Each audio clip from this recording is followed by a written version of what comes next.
Trošku sa bojím, že ma niekto sleduje. Dívaj to, ten koko, čo pičoval na mula. Čo je ty skrček? To s kým sa bavíš, ty račkujúca pičovina vyjebaná? Ja som si chcel iba zväčšiť pozretie, lebo som bezdomovec a tu spím na zeme. Joj preboha, ja som to tak nemyslel. Však počkaj, keď ho zdrapí mulo. No, mu dá. Už odišli. Oh.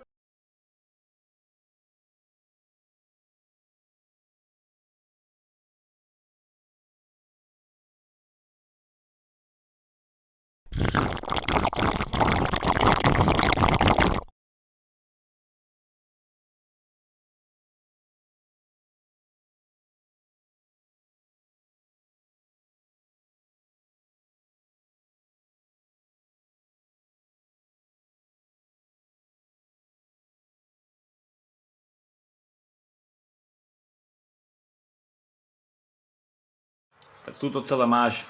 Ja sa mám jemu ospravedlniť, keď sám mi to povolil. Ty sprostý tupý kokot, kámo. On s tebou písal, hej? No ešte, aby si sa mu ty nemusel ospravedlňovať, kamarát môj zlatý. A čo ti mám povedať ešte, že ja akože ty chceš dať, aby som dal nejaké písomné proste povolenie, že keď sa pôjdem pobiť, to kľudne, ale tým pádom musíš dať aj ty, pretože ty budeš mať trvalé následky, kamo. A tomu ver. Dobre, tak poďme teda k ďalšej veci s Petrom Pánom, dobre?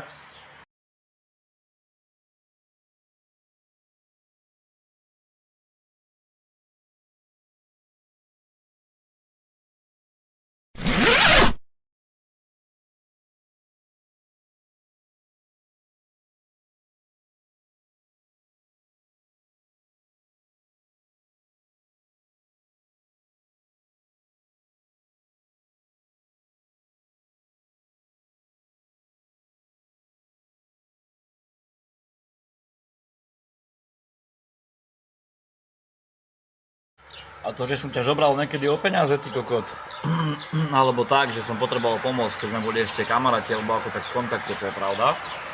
Ale už to dávno není reál, už je to asi 5-6 rokov dozadu, takže nevyťahuj na mňa staré pičoviny, dobre ty kokot. Tu to má všetko čierne na bielo, majú všetci ľudia, ktorí ti veria tvojim pičovinám, ty chudák skurvený. A poviem ti na rovinu, kamošku, že toto si prehnal. Hlavne, že si sa obul do mojej rodiny a do mojej ženskej, kamo. Všetko si to pekne bude točiť na video, ako ťa kopem do hlavy. A tomu ver. Škrr! Ty šašo vyjebaný počmaraný. A to o tých videách, že 100 000, 10 000 platené na YouTube a tak to si mi ponúkol ty. Ty chudák vyjebaný, akurát nemôžem nájsť staré správy, pretože proste ťa nemôžem vyhľadať. Skúšal som to a nemôžem ťa vyhľadať absolútne na Messengeri a ty to dobre vieš. Ty darmožrač pojebaný. Takže tak. A každý, kto sa vyzná aspoň trochu a počúva muziku, tak vie, že som o 100-krát kvalitnejší MC ako ty. A to si nemyslím nič o sebe, ale čo sa týka aj výzoru, aj rapu, aj všetkého, ty koko, tak si úplne 0 bodov v piči. Ja ťa vôbec nesledujem a ty ma sleduješ proste každý deň.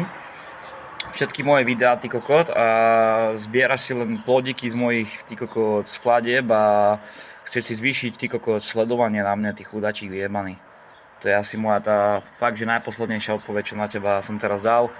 So všetkými faktami a screenshotmi. A ani som si nepozeral celé to video, pretože som sa musel smiať na tebe, ty kokot, znova aj so ženskou, ktorá ma že vraj opustila, ty kokot. A hovorí, že to je 2., 3., 4., 5. a keby jej bola, tak to je moja vec, ty kokot, koľko si mal v živote vzťahov. Ty si mal jeden vzťah, celý život iba jeden, asi áno, lebo si špatňák moc a vybrala si ťa tá najšpatnejšia, no tak čo ti mám povedať. Ja mám tu krásnu svoju ženušku a odkazuje ti, že si kokot. Že by si mali ísť na liečenie. Dobre, ty chudák. Takže si tak, dobrou noc, papa. Čakajte nový album Hardened a po dokončení tohto albumu chystám nový album s názvom Gulomet. Ty trumpeta vyjebaná. A ešte, že so mnou nikto nechce spolupracovať, kámo, však ty nemáš žiadnu spoluprácu. Ja budem mať čoskoro spolupráce s takými menami, že sa pojebeš. Do venca, ty kokot, ty chudák, škulatý. Bože, ako mohol Boh stvoriť také niečo otrasné ako si ty, ja neviem, ty kokos, no ja si prestávam veriť Boha. Prísam Bohu, asi prestávam veriť Boha. Ty satanáš! Kto s tebou zo známych mien spolupracoval niekedy, ha? So mnou kamo LP. So mnou spolupracoval, aj bude spolupracovať Zverina, Show Me, kamo, Miki Mora,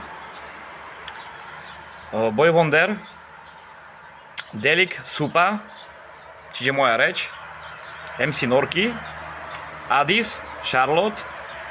A s tebou kto spolupracoval, prosím ťa pekne? Alebo s kým si ty píšeš? A Gleb mi bude krstiť dcére. Kamo, ty trúbka, keď si s ním tak píšeš. Mal by si sa mu ty verejne ospravedlniť. Dobre? Papa, dobrou noc.